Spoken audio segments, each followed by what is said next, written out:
Good morning, everyone. Welcome to the lecture series on Laplace transform.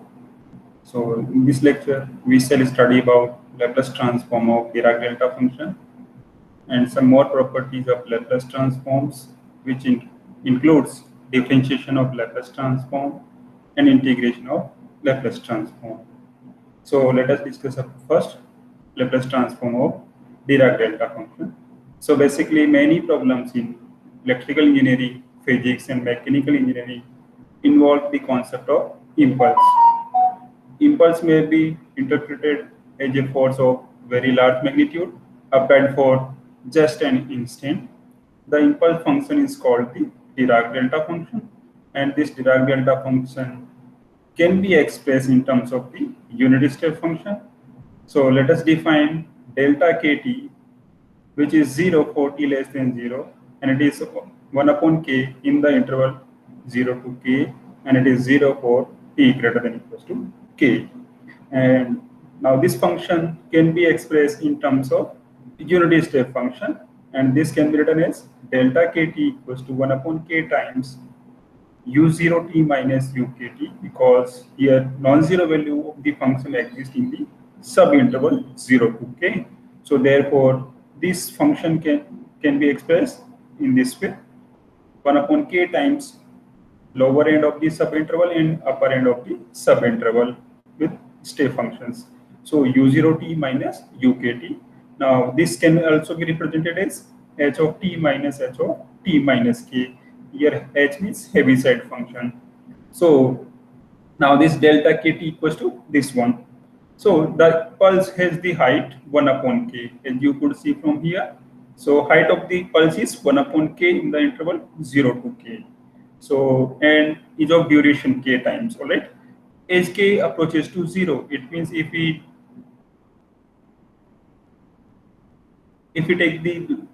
reduce the interval width k, then the amplitude of the pulse approaches to infinity. It means if k approaches to infinity, then this 1 upon k approaches to, k approaches to 0, then this 1 upon k is approaches to infinity. So in this limiting case, our delta function is limit k approaches to 0 plus times delta kt. So therefore, delta t equals to 0 for t not equals to 0, and it is infinite for t equals to 0.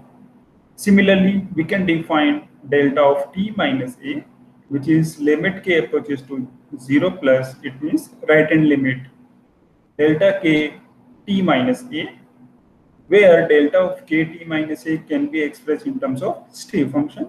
So which is 1 upon k times u of at minus u of a plus k times t. It means unit step function which has discontinuity at a, and this one is unit step function which has discontinuity at k plus point, a plus k point.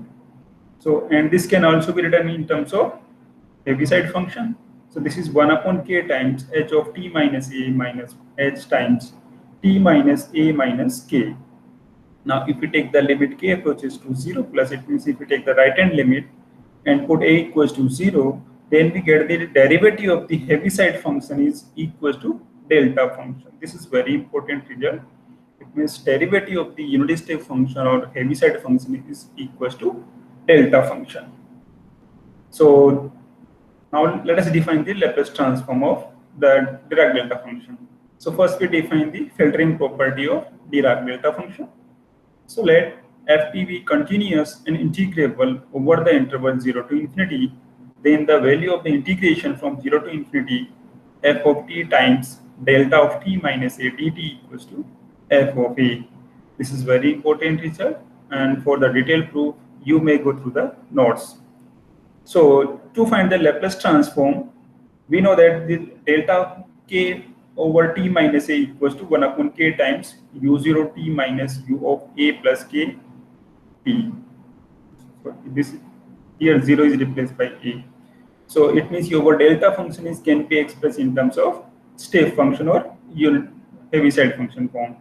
Now if we take the Laplace transform of this then we get Laplace transform of delta of kt minus a equals to 1 upon k times e to the power minus as, because we know that the Laplace transform of unit step function is e to the power minus as upon s, and this is e की power minus a plus k times s upon s.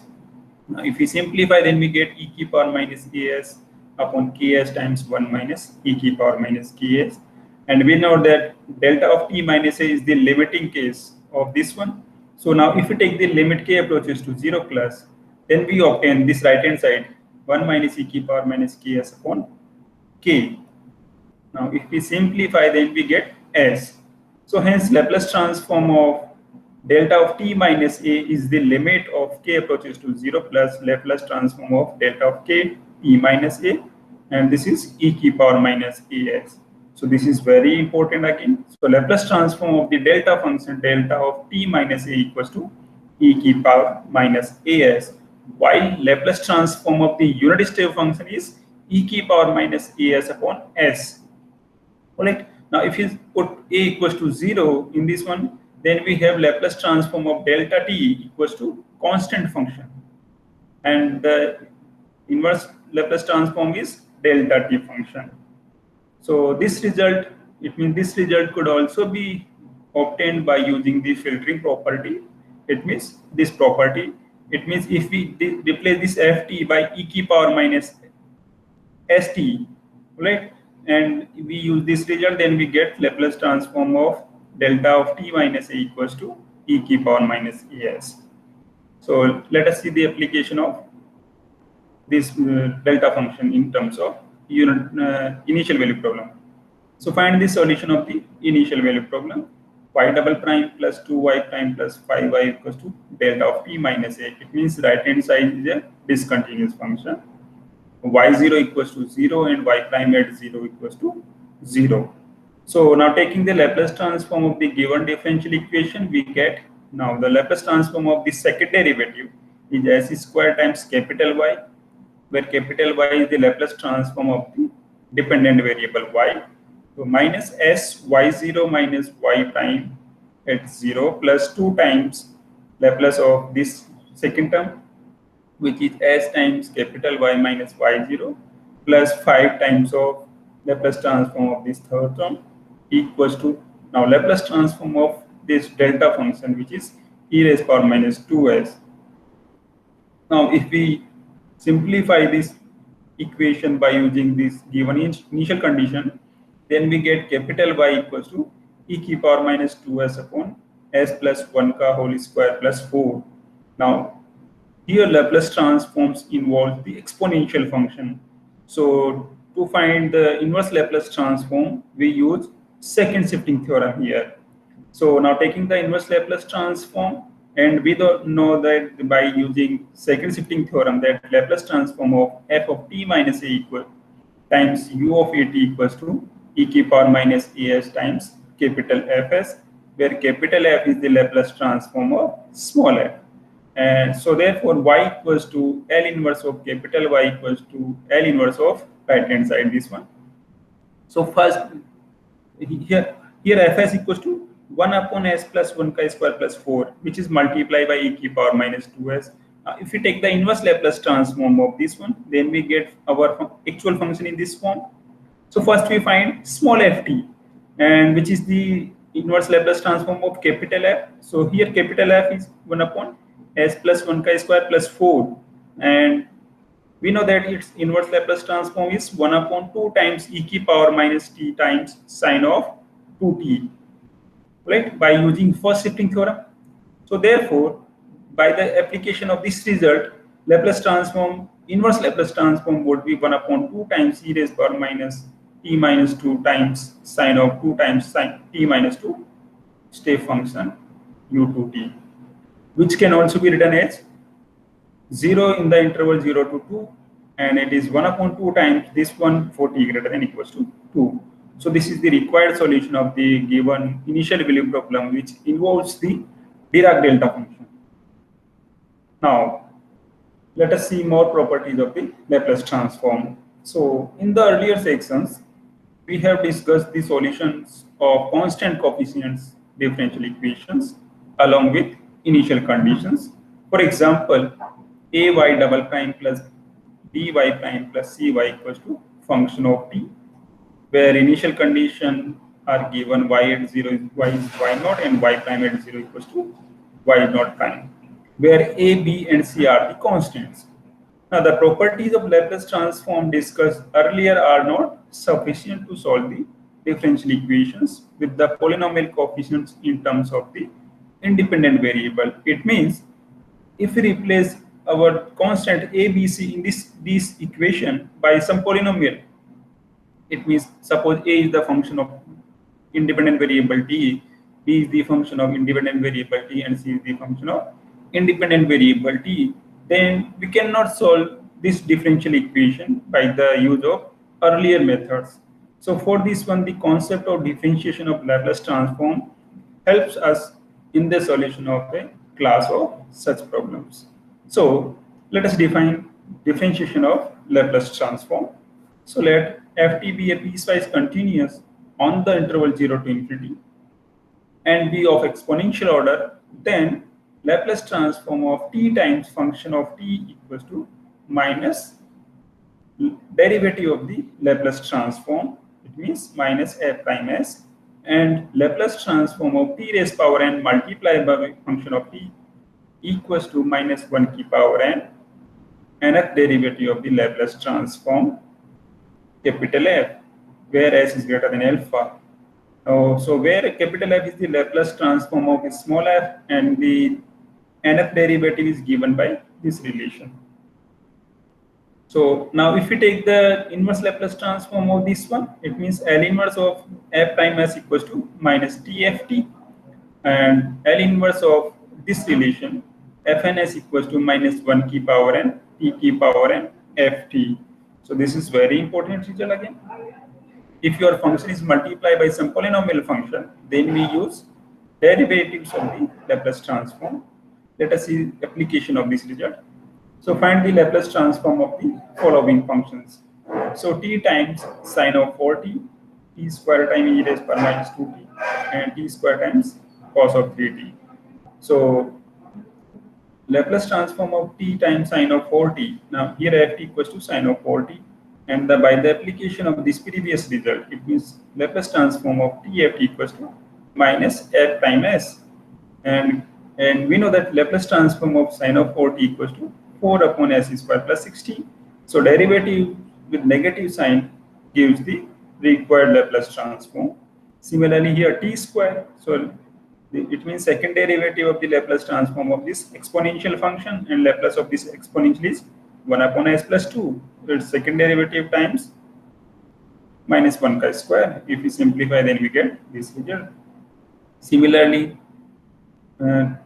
Laplace transform of this cos of 3t with first one-time derivative with negative sign gives the required result, and similarly this last one, Laplace transform of t square cos of 3t, it means minus d upon ds s square minus 9 upon s square plus 9 ka whole square equals to this one, because we have to differentiate this with respect to s with 2 times.